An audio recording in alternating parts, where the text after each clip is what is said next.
Good morning. Nice spot, huh? How awful is it that that has to be written down? So for dinner tonight, I am going to try to make my own vegan Reuben. Yeah, I've got a terrible headwind. It's snowing. There ain't nobody gonna do it for you. You got to find your own.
What you been doing?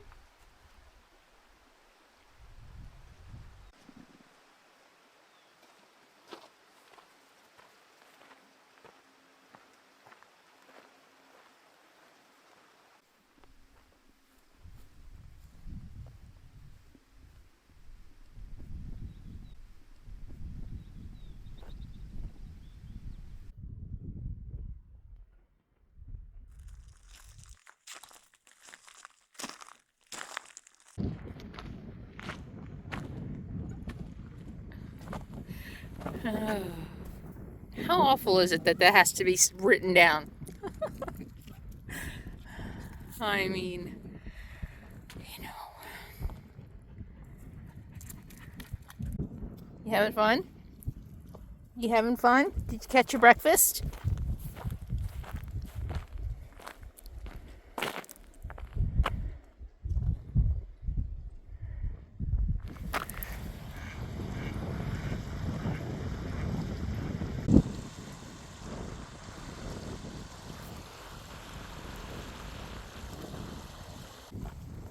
Good morning.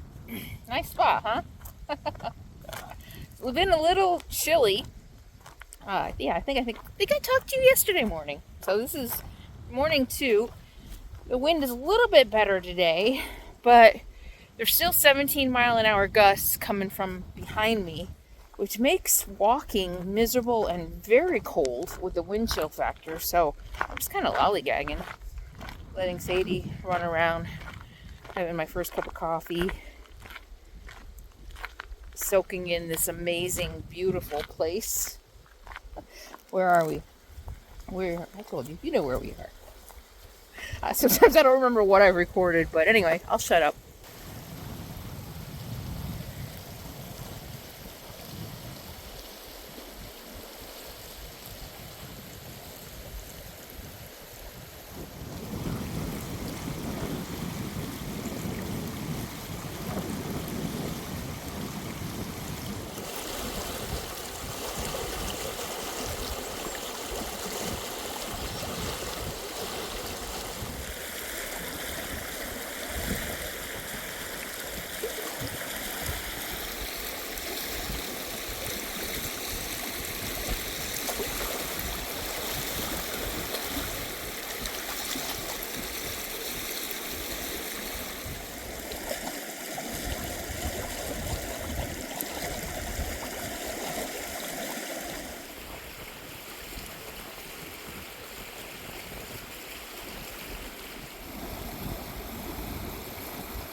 I definitely smell, sage. Oh, you know, I love my sage brush. I think I also smell mint, though. I love that sage.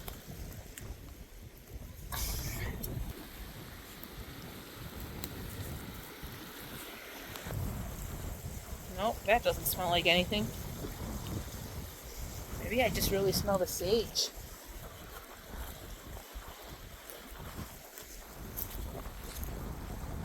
Beautiful.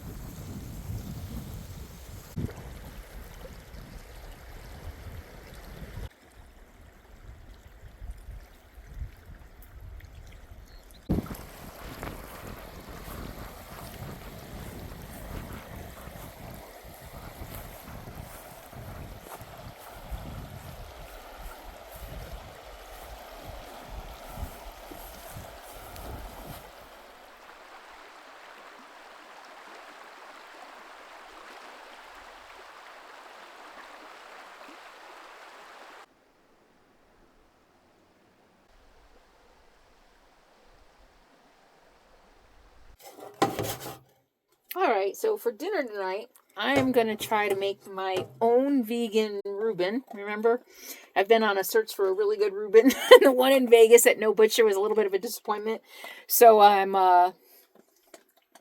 marinating tempeh. I'm doing like the tempeh bacon recipe, and you can just Google tempeh bacon and you'll find it. It's like soy sauce and what else is in there? Sesame oil, some spices, little maple syrup, soy sauce. Did I already say soy sauce? So I'm going to leave that here today and let it marinate. I found gluten-free rye bread, which I realized it says rye flavored. I realized rye I just started liking rye bread like within the last few years. So, and I realized rye is a grain, right? And it probably has gluten in it. So, yeah, I have already had a sandwich or so out of it, and it doesn't really taste like rye bread, but it's not bad. It's okay. And sauerkraut I've had for a very long time, and pickles. So, yeah. So I'm going to make that'll be dinner tonight. Just going to let that soak today while I go about my day. I have a little bit of work to do. I already went out and did my coffee and did my walk. It's a little too cold for a long walk. It's a little windy still. There's like 17-mile-an-hour gusts, and the wind is just like really cold. So I came in earlier than I normally do. I'm going to get a little work done. I think I'm going to watch a little news first and see where the day takes me.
couple miles from camp. Ta-da! Look at that. How beautiful is this? Oh my goodness. So pretty.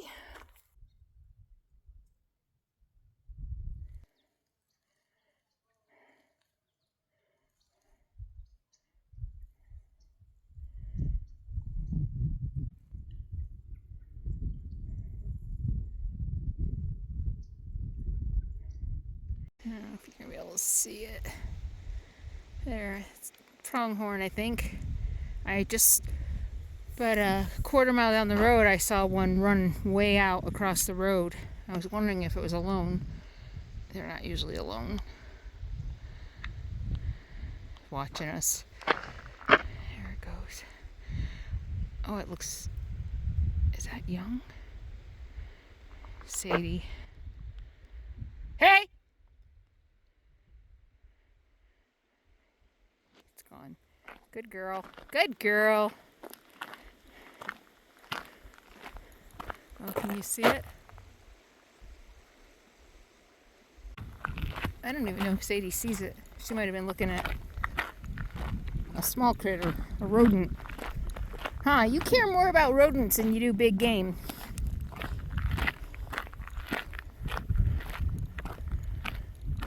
Oh yeah, it's a pronghorn. It's taking its time.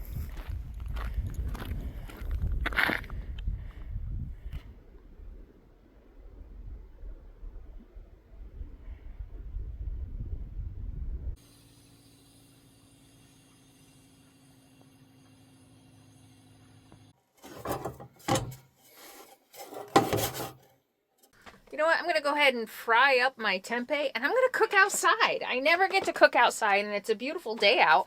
And I need to put the BLUETTI Elite 200 version 2 out in the sun with a solar panel to charge it anyway. I'm down to 29% because I use it at night when the sun goes down and my house batteries are getting low. I think they might need to be changed.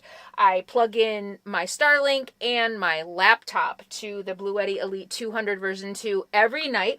So I'm going to charge it up today, and I'm going to make dinner using my air fryer. And somebody asked last time how much power you need, or what BLUETTI portable power station you need to run my air fryer. So let's check it out. It's got 2,600 watts of power, so I can run pretty much everything in my RV, including my microwave. But it's got 4 electrical outlets for your typical house 110, 120 outlet. Let's go ahead and plug that in, and let's see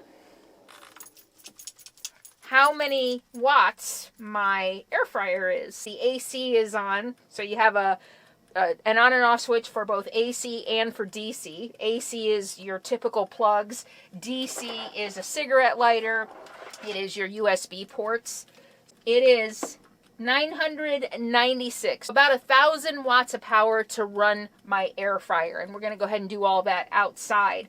So you only need a 1,000 watt BLUETTI portable power station to run an air fryer. But if you want to run an air fryer and maybe grind your coffee at the same time, maybe run another appliance like your Starlink, like your laptop, you want to charge your cell phone. It's got 2 USB-A ports. It's got 2 USB-C ports, so I can also charge my phone. It's also got a cigarette lighter port, so I can plug whatever that might be, a vacuum cleaner or whatever, but you can also use it if you need more USB-C ports. You can also plug something like this again in, and it doubles your USB-C if you need that. With 2,073 watt hours, I can run a 1,000 watt appliance for more than 2 hours. So that's how you figure out how long a BLUETTI will charge your specific appliance. Find out how many watts your appliance is, and you can easily Google it. Google a serial number or just Google the model number, and it'll usually tell you how many watts it is. For example, the air fryer is 1,000 watts. This is 2,073 watt hours, so it'll run my air fryer for 2.07 hours if I run it continuously. If I want to fry stuff till the cows come home. I can do that. The nice thing is, yes, while it's outside charging with the solar panel, I can also charge things and run my appliances. So that's what I'm going to do. And with the super fast charging, if I want to run my generator or if I want to plug my RV into shore power, if I'm at an RV park, the BLUETTI Elite 200 version 2 will go from a 0 charge to 80% in just a little over an hour. I can put it outside with my BLUETTI 350 watt solar panels, and I can get a full charge in full sun in a day, about a day it takes in full sun. And then I can use it for several days to power my life after dark. With its industry-leading auto-grade LFP batteries, this is going to last you a very long time. 17 years and 6,000 life cycles. So for most of us, this one-time investment in a product that you know is going to last is well worth it. That's a lifetime for most of us. So whether you're looking for a portable power station to power your RV life or your van life, or you want a backup power source because life is uncertain, weather events are getting more common and they're getting more disastrous, and you just want peace of mind that no matter what life throws at you, you're going to be able to power a radio or a cell phone or a heater or a medical device. If you want that peace of mind, then a BLUETTI portable power station like the Elite 200 version 2 that's going to last 17 years is absolutely the right choice for you. And if you are still unsure of which BLUETTI portable power station is right for your specific needs, tune in on July 8th. I'm going to be doing a special video, and you know what? I'll do it as a premiere. It'll be a special video with a premiere talking all about BLUETTI portable power stations. I'm going to give you all the information you need to figure out which is the right one for you. I'll talk watt hours, I'll talk wattage, I'll talk about how you can use a BLUETTI portable power station instead of installing expensive solar, and I'll talk inverters and converters and life PO4. I'm going to give you a ton of information in one video on July 8th during a live premiere, which means it'll be a pre-recorded video, but I will be there in comments to answer all of your questions so that I can demystify off-grid power solutions for you and answer all your questions about the BLUETTI portable power stations, and you can figure out what's right for you. 5 p.m. Eastern, since I will be on Eastern time, July 8th, 5 p.m. Eastern, it'll be a video premiere talking all about power solutions for your on-grid or your off-grid life, and I will be there live in comments to answer your questions. And if you want to get started powering your life in any situation today, go ahead and check the link in the video description below. Use my discount code for an extra savings and make sure you never run out of power. And thank you, BLUETTI, for sponsoring today's video, and join me on July 8th for a really big event with some great deals.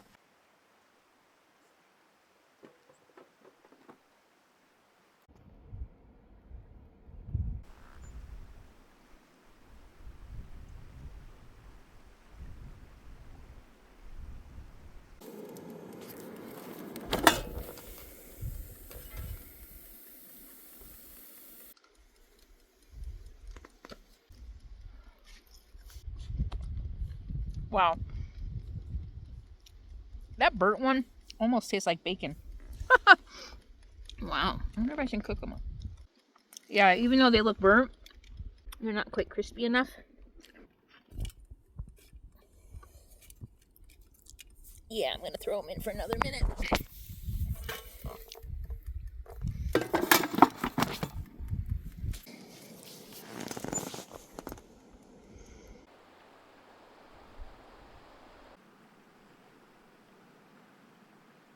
I also don't know if I marinated it long enough. I didn't even think about it till this morning. So it's only been marinating a few hours.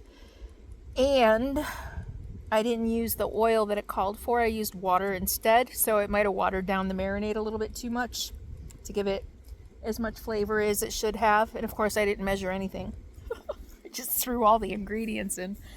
But there's another batch in there, so I'll let that sit overnight and see if it can pick up more flavor. It's starting to crumble though, probably because of the water.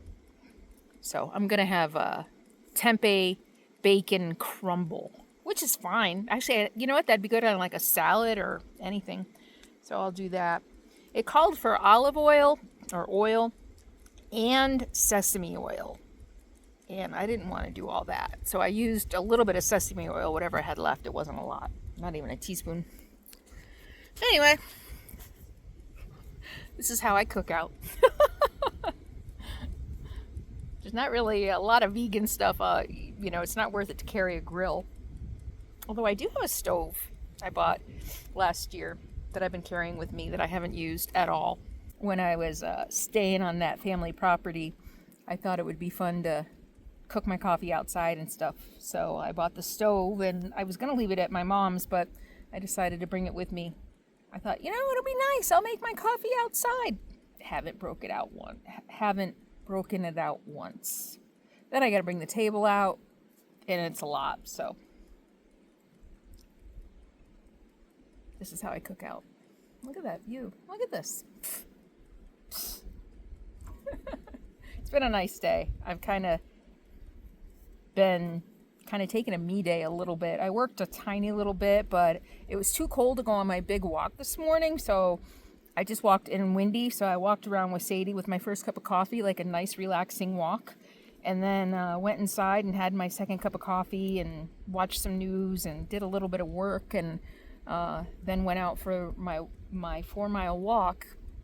And I kind of like this. This is something new for me. I usually do all my exercise in the morning, but you know, the weather's changing. It's nice. It's spring. It's warmer, you know, in the afternoon.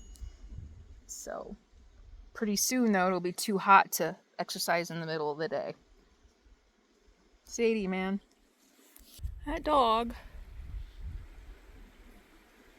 is obsessed with catching her own meals. And came back from my walk, and it looks like my buddy Ralph is out. He has a little motorcycle, a Grom, I guess it's called, that he carries with him. And lucky him, he gets to go out and explore. So there's some roads across the highway. Looks like maybe mines and caves and stuff like that. So he mentioned, when I talked to him earlier, he mentioned that he might go up there. Kind of cool. I wouldn't mind having something, even an e-bike or something, but with Sadie, you know, I mean, what am I going to do with her while I go out on an e-bike? If it's something like this, she can run alongside me, and I thought about that, but I don't know. I like walking. All right, let's see how it's doing. Little burnt, little done. Let's see.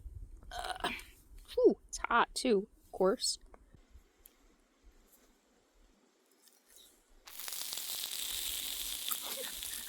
You can hear it sizzle. Oh wow, that's good. It's good, crispy. Oh, you know what I should have done? Duh. I should have turned the temperature down. That's what I should have done. When I pulled it out the first time and it was burning, I should have turned the temperature down. It's on full blast. Alright, cool. That's done. We got bugs. Look it.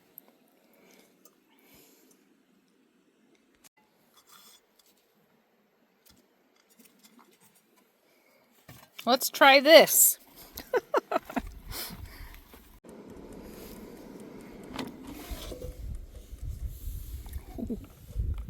That looks good. Yum.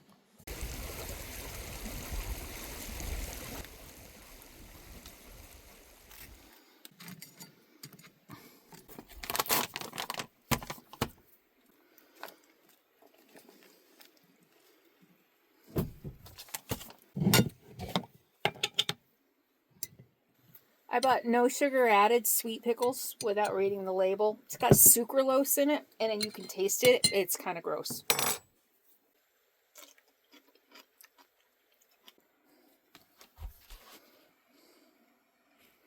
Alright. We'll take the bite for the camera.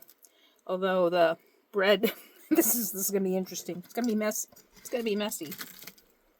Oh, wow. You know what? And I was going to make my own Thousand Island, but I came back from my hike and I'm super hungry, so I just wanted to make this quick. We'll redo it maybe tomorrow properly. So the bread, I put the bread in the air fryer and it got a little hard. We'll see how this... Alright, tomorrow, the tempeh will be soaked longer. You know what I should have done too for this? Because I actually made tempeh bacon. What I should have done is I should have cut the tempeh thicker instead of for bacon.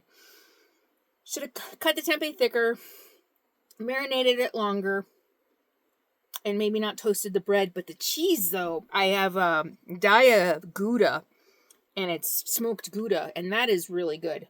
So, anyway, I'm going to go outside and eat my, whatever it is, 4 o'clock. 3:47, my second meal of the day. Yum.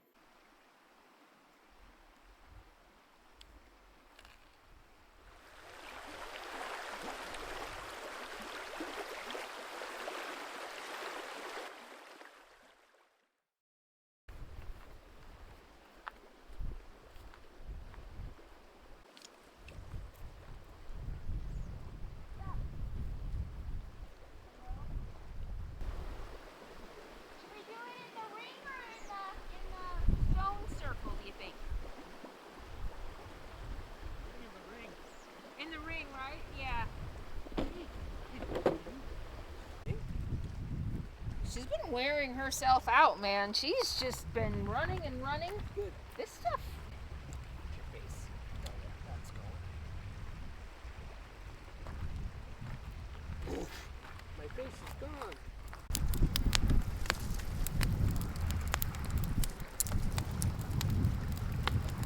She would literally dig until she collapsed in exhaustion. You're done. Yep. You're done. It's like a lab that retrieves. They'll retrieve until they sink into the water. That last one I got of us sitting up at your mesquite camp. Yeah. You know, our backs. I shot that thinking I'll really drown out the conversation. It'll just be, you know.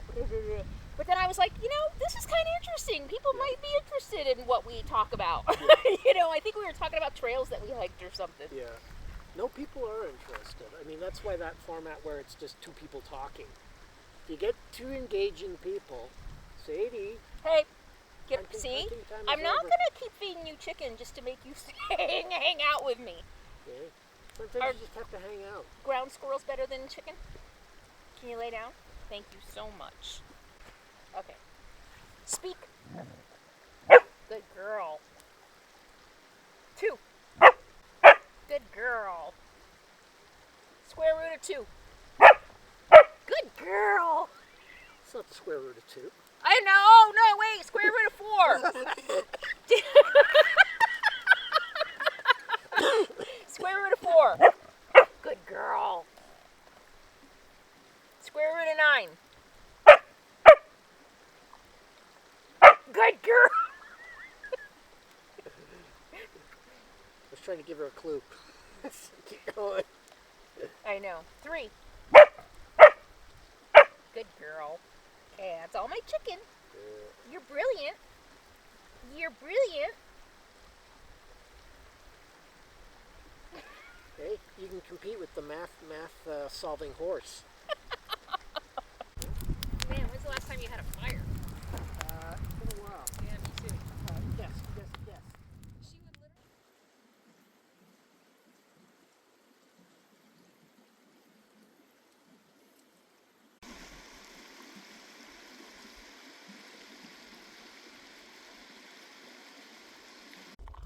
Well, it's Saturday night, and just like we expected, there is more traffic here over the weekend. It started yesterday, but Idaho continues to impress.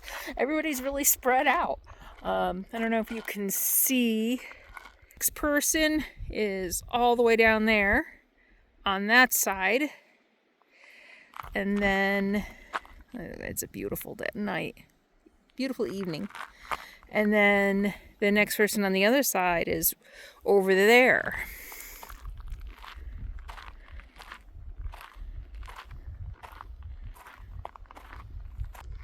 So in addition to being clean and friendly, they like their space. Of course, Idaho being, what is it, the third least populated state per square mile, you know, they like their space. I like that. You know, there's a spot right on that side of us, and there's one right over there that people could have camped in, but they chose not to.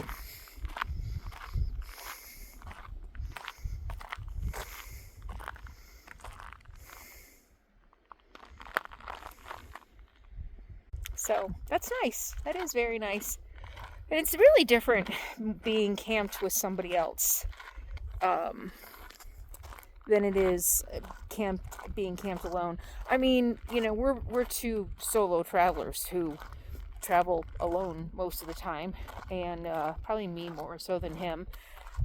So we camp together, but we don't spend, you know, we see each other a couple times a day for a chat, kind of like neighbors. You know, kind of like you would your neighbor. We had a fire last night, but and every once in a while we'll go for a hike together. But I work a lot, you know, and he's retired, so you know, we kind of just live our own lives as neighbors. But anyway, it's different being with somebody than it is being alone. For one thing, you know, you take up more space as two people or a group. You take up more space, and I like that. I feel like people are much more likely to invade my space when I'm alone than when I'm with somebody. So that's really kind of nice. Although I don't think it would have made a difference here, to be honest with you. They seem to like their space. So, but that's one nice thing about if you are thinking about getting on the road and you are thinking, you know, do I want to travel alone or do I want to travel with people? It just seems, you know, like when we all, and Ralph was part of that group, when we all went to Baja, you know, we had 4 rigs at one point. 4 rigs at one point. And then when Edie and Cindy left, down to 3. But still, there definitely is something to be said about being in a group and the safety of just kind of being more insulated in a group. So there's that. I mean, I don't necessarily feel safer because I don't feel unsafe alone most of the time, 99.99% of the time. But I do just feel like people respect my space more. That's a really good way to put it. I feel like people respect my space more when I'm not alone than they do when I'm alone. Although that last spot with the fishing, man, that was different. So Idaho respects your space unless it's a really good fishing spot. Then all bets are off. And I think I said in that last video, what I realized is, you know, even though it wasn't marked or anything, we were camped in a fishing spot. So shame on us. I should have known. It looked like a really good fishing spot. So somebody did pull in. You might be able to see. Somebody did pull in. It looks just like a car. They might be fishing. Look at this though, man.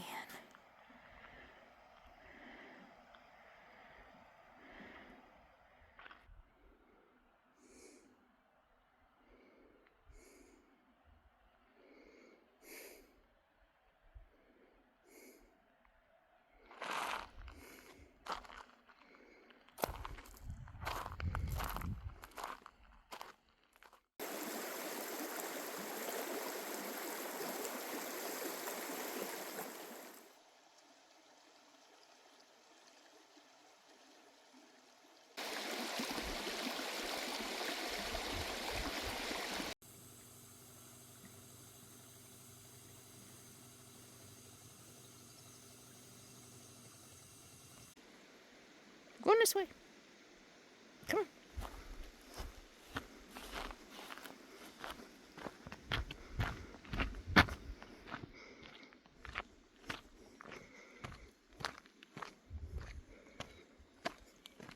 All right, we're getting ready to leave this gorgeous spot. It's very, very windy today.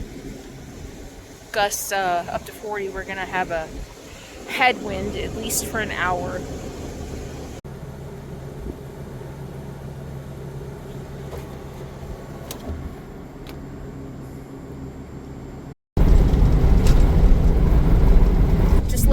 up on the river, on the river creek, and yeah, I've got a terrible headwind. It's gonna take a lot of gas just to get out of this wind, but it's doable.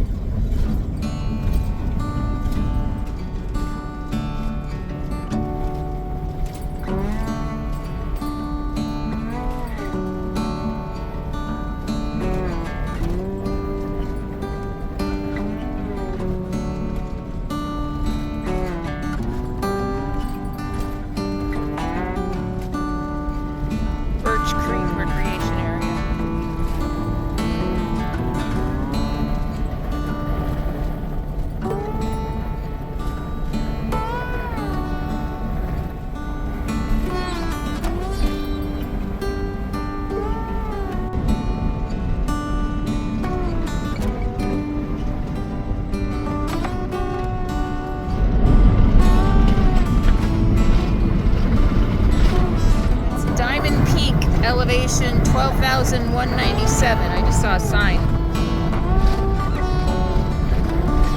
Wow. Probably can't see it, the top of it, because of the clouds.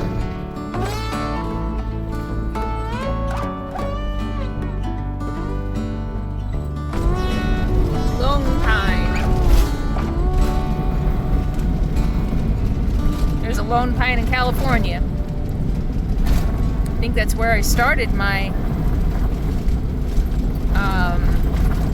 John Muir hike.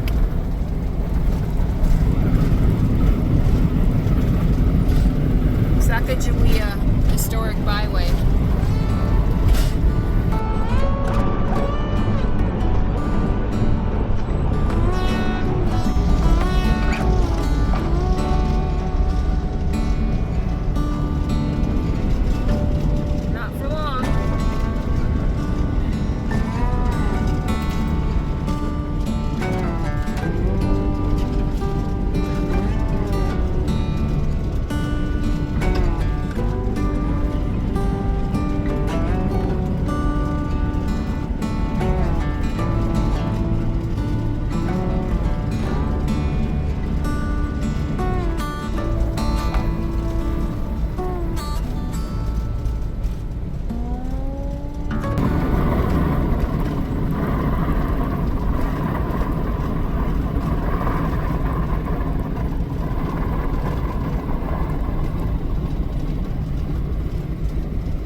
To having a crazy headwind, we're going uphill. Like the fastest I can go is 60. Fastest I want to go is 60. You know, and I feel like, you know, I'm pushing it.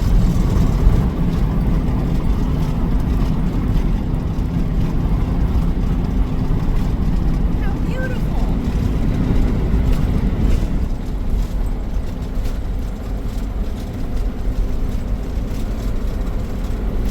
Wow, look. Oh my gosh, it's gorgeous.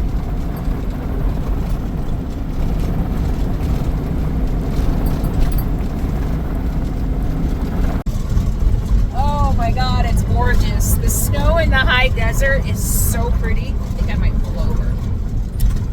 Yes, let's pull over. It's so pretty.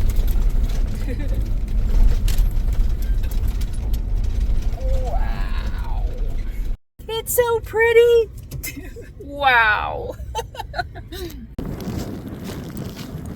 Snow's not very exciting to a Canadian. Oh, it's beautiful though.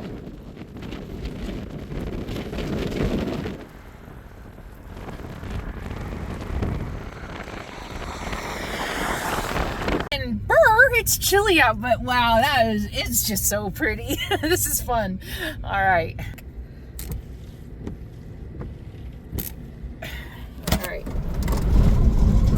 my altimeter, we're at 7,000 feet. I felt higher. Although the forecast even for our camp said a chance of snow today, so I didn't believe them. Well, it's because the forecast changes like every day, so wow. Oh, and it, just like that. Wow, and just like that, now it's rain. Well, it looks a little bit like snow, but nothing's sticking.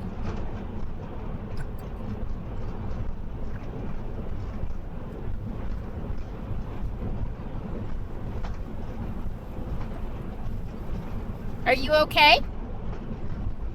Hi, I love you so much. I know I yelled at you earlier. I know. Because you just jump all over people. And sometimes people don't like it. You're a little aggressive. You're a little aggressive with your lovin's. God, I wonder if we got that. Probably not. Ralph came in. It was super windy outside, so he came in to talk about our plans for today, whether we still wanted to travel with the wind. And man, she just will not leave him alone. Anybody who sits in that chair back there gets mauled by Sadie. And, she's really good. She's trained on so many things. But the people thing, her getting super excited and not crawling all over people has been the hardest thing to train. And partly, I probably should have done it more when she was young, around people, and I didn't. And the other part of that is you really have to do that kind of training around family and friends, and you need to teach them how to respond to her doing it, because she meets strangers, and 90% of the time they're like, oh, I don't mind, oh, I love her, and so it encourages her behavior. And so now I have a dog who just, if she meets you, she will maul you with kisses and hugs. Yeah, that's a problem.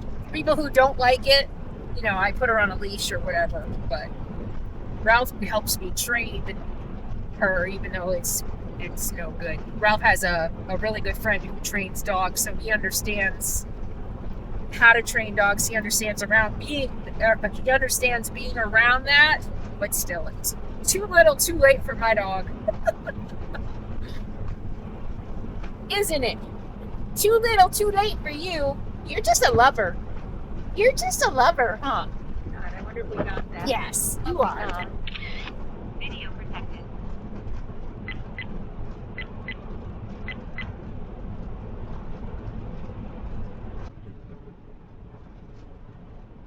Well, the wind has shifted, which is nice. I now have a tailwind. What a difference. It's quite nice. Well, I knew that the worst of the wind wasn't going to last, because the closer we get to Salmon, Idaho, the less strong the wind is.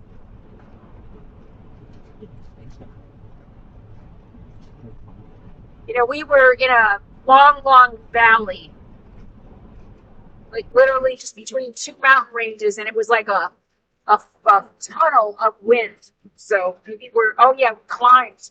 So maybe we came out of that.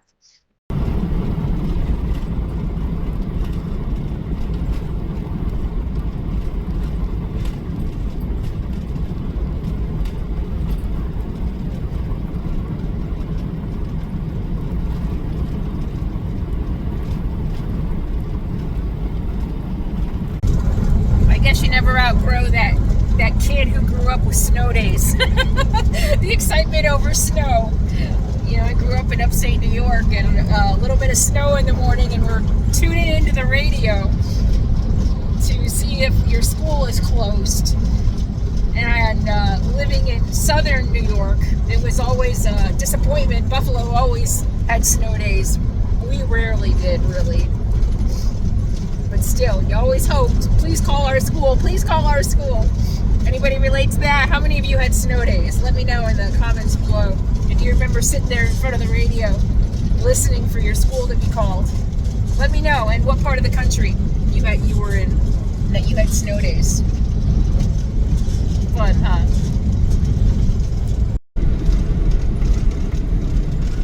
It's hard to believe it's still wintry up here. It's spring. City of Leodore.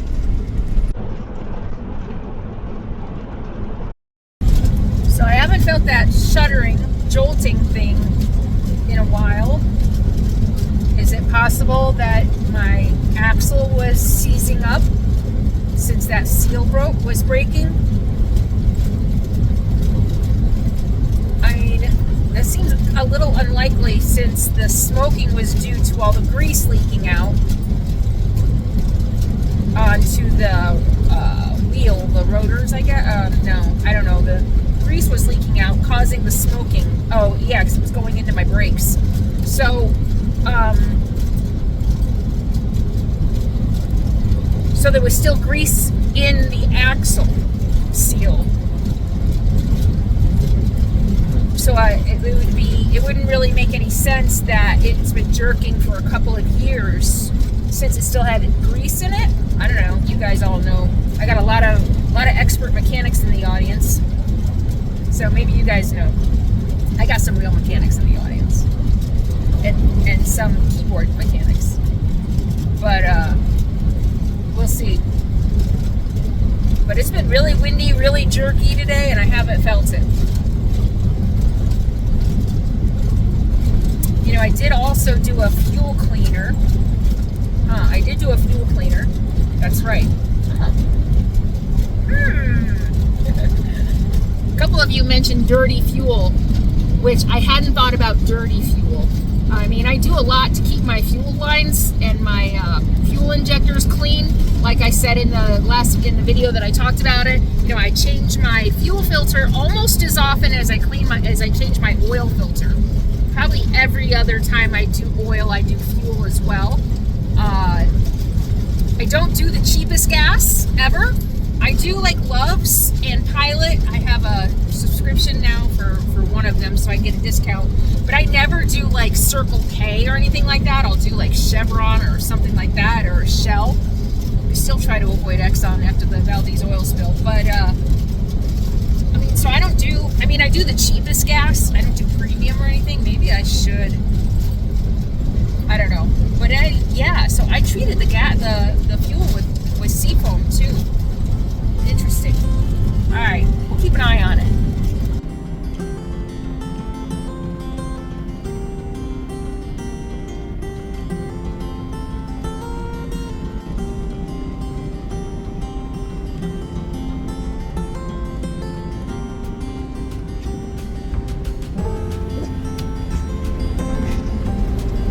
They're cows. They were cows. They're cows. Look at that mountain, giving us the finger. Yeah, I know how you feel.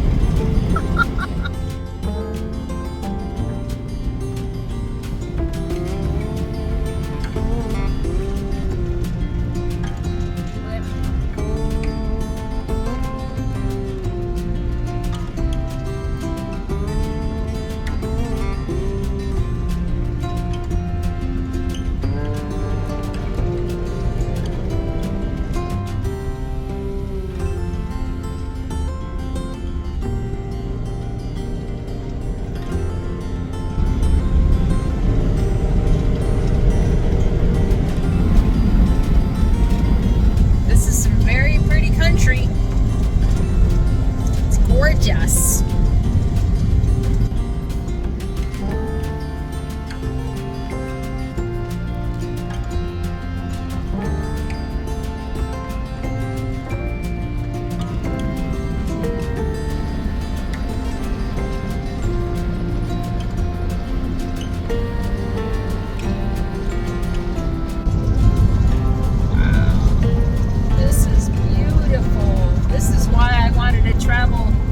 This route, this is amazing. This was a nice drive. And the wind and the snow and the rain just made it even more special, really.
Just saw my first sign of the day in rural Idaho supporting the current administration. First sign of the day in rural Idaho. Things are a-changing. People are starting to wake up. All right. Wow, cool.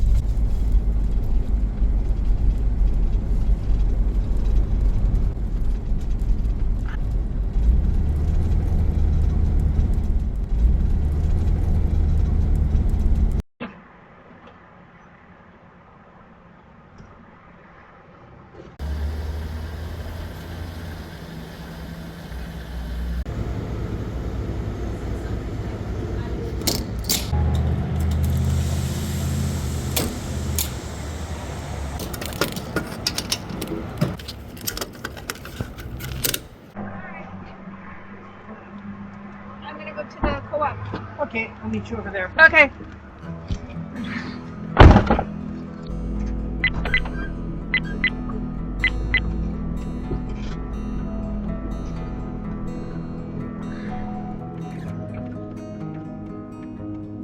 At the light, turn right onto Main Street.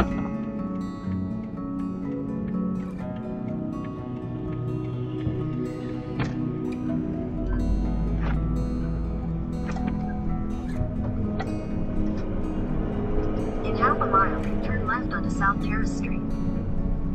Oh my god, it's so cute.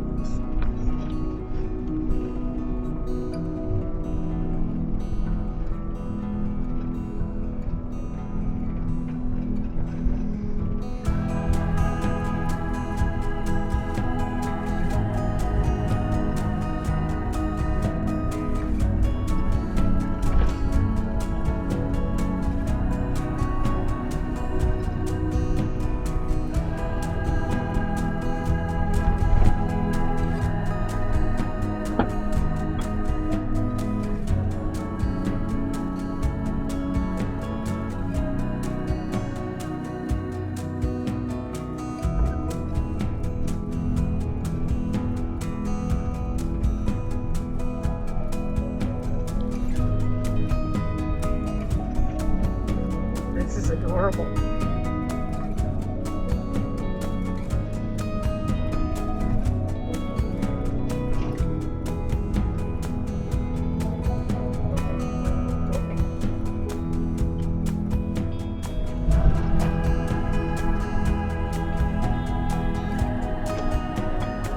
Take the second left onto South Terrace Street, then your destination will be on the left.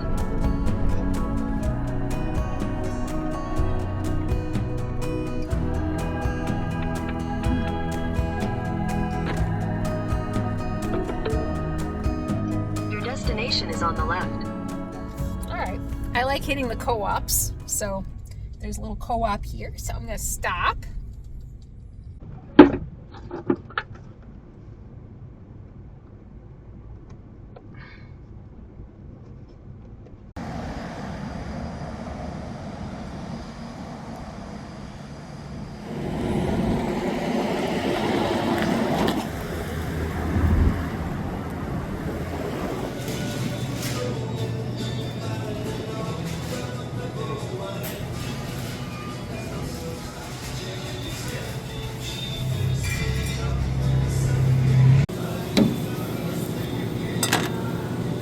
Ooh, look at that.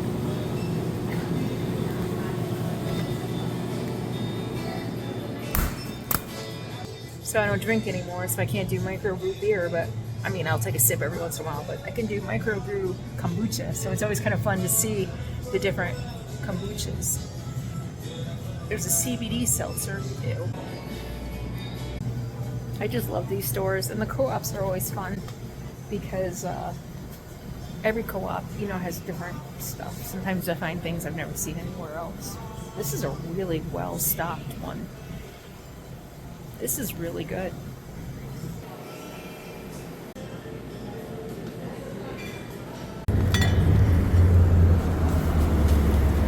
Well, that was fun. Got a bunch of stuff. Some stuff I don't need. But who cares?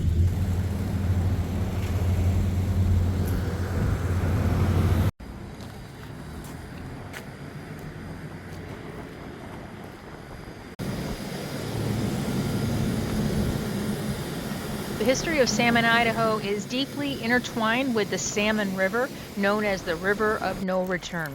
Frank Church Wilderness River of No Return is my fantasy walk into the woods and be gone place. The area has been inhabited for at least 8,000 years, with the Nez Perce and other tribes relying on the river for sustenance. What do you think, say girl? Bread and cakes. Bread, quality bread and cakes back in the day. Now it's an aesthetic studio and hair artist.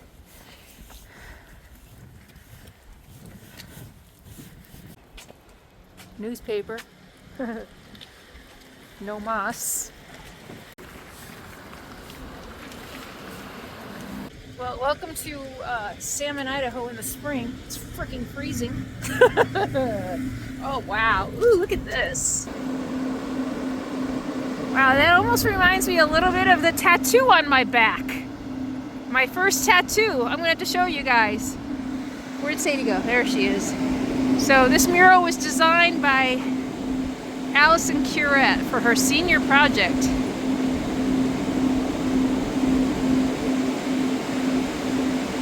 Cool.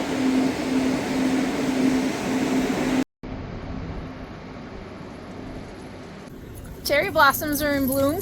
It's beautiful. Brewery with music. Sadie girl, can you wait please? Thank you. Thank you. Wait a minute. Lewis and Clark passed through in 1805 and the town of Salmon City was established in 1867 during the gold rush. With the discovery of gold in the Clearwater area in the 1860s, prospectors started to explore the Salmon River. The resulting gold rush, particularly in Leesburg in 1866, brought miners to the Salmon area and contributed to the founding of what was then called Salmon City. Oh my goodness, I love that. Do I love it enough to buy it? I like the color too.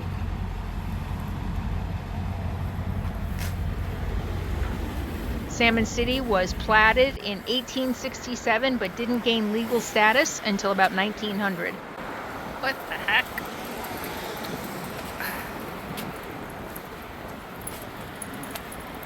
The town also served as the western terminus for the Gilmore and Pittsburgh Railroad from 1910 to 1939.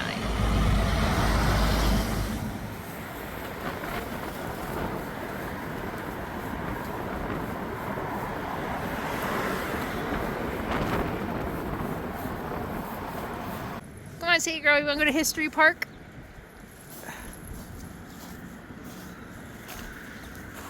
Oh, wow.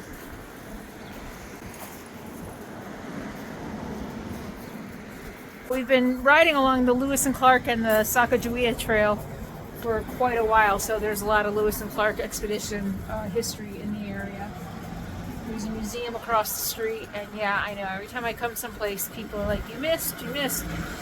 So this is like a rest stop, basically. You know, I'm not here to see everything. I know I'm going to miss stuff, I always do. But it's fun just to kind of get out and wander around at least a little bit to get a feel for a place. Spend a little money here. Wow, look at these pictures. Look at that.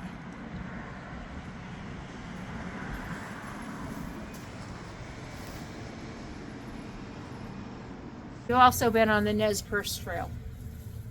So at daybreak on August 9th, 1877. Woo!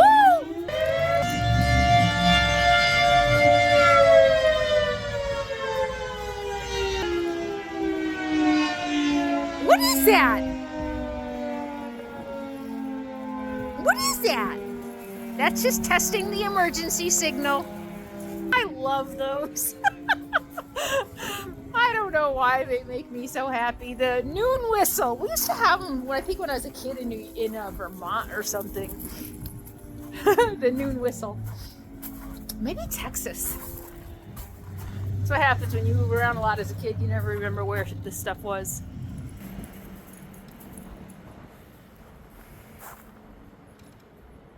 What a fun little park. If it was warmer, we'd come have our lunch here maybe.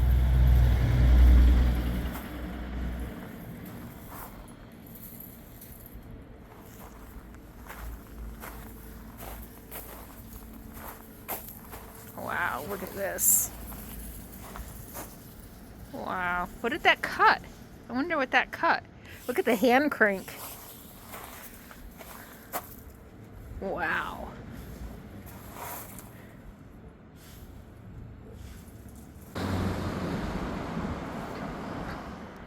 Interesting.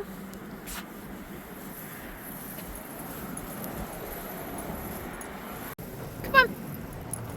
This way. It's the rest of the jailhouse tour.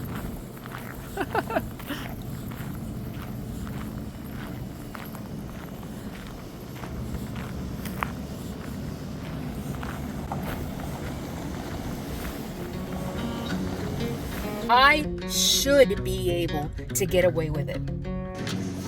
I wake up in the morning in this great blue state. Golden fingers caress my face. Slips through the window on a silky breeze.